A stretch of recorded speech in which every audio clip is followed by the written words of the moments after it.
He's like, oh shit, it's been that long? But anyway. Please welcome to the stage, big, warm round of applause, Sean Peterson, everybody.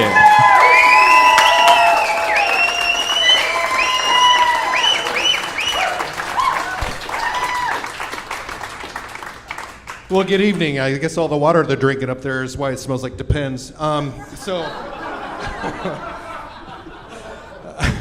hate pranks. They're a vicious, never-ending cycle.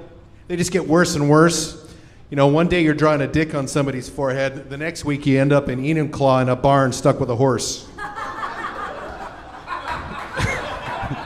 It's true.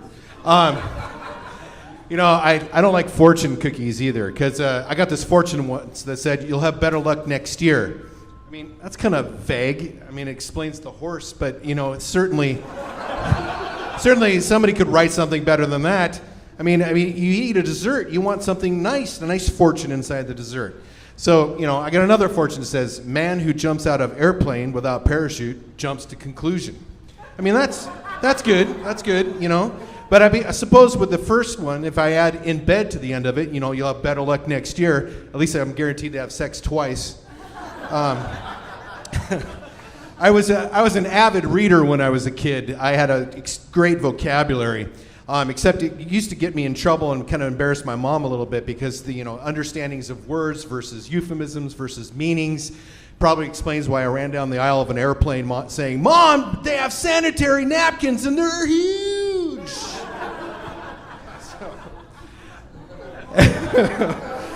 As a kid, I used to like to build traps, you know, to trick people to fall into them. Half the time I forget to leave a way for myself to get out. But then I try to trick my dad into falling into them. He'd just follow behind me all happy and everything, and then I'd end up falling into one because I forgot where they were. Like, I was really good at making them. So a kid in my neighborhood growing up, he told me that you could get HIV/AIDS from mosquitoes. I mean, I was terrified. I didn't even know what that meant. And then he said that AIDS is a gay disease. Mosquitoes are gay? We have 1 million of them in our neighborhood. God, I'm panicked. So, every time I got bit, I was trying to suck out the poison, but isn't sucking how you got AIDS in the first place?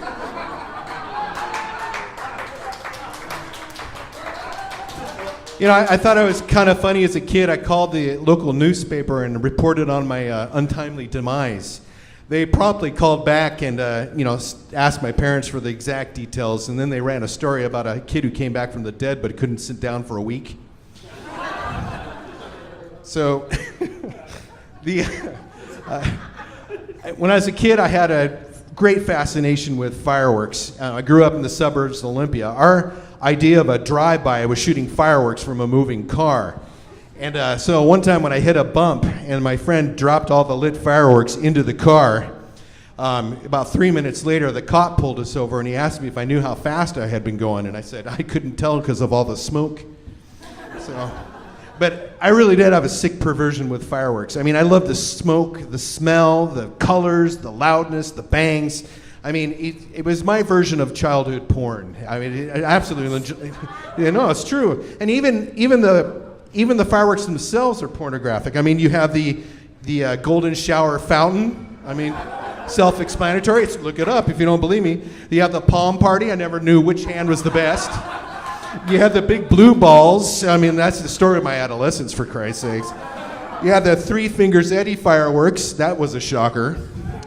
Yeah. You had the Punisher, and you did not want to be on the receiving end of that, believe me. You had the bling in a box. I mean, that's where, my wife found the vibrating key fob. You had the twin spin, if my life only would have been lucky as a kid. You also had the face-off, not to be confused with a leper in a hockey game, okay? And also you had the haymaker. That's when you light the tail of a horse and it kicks you in the face. That's my time. Thanks, everybody.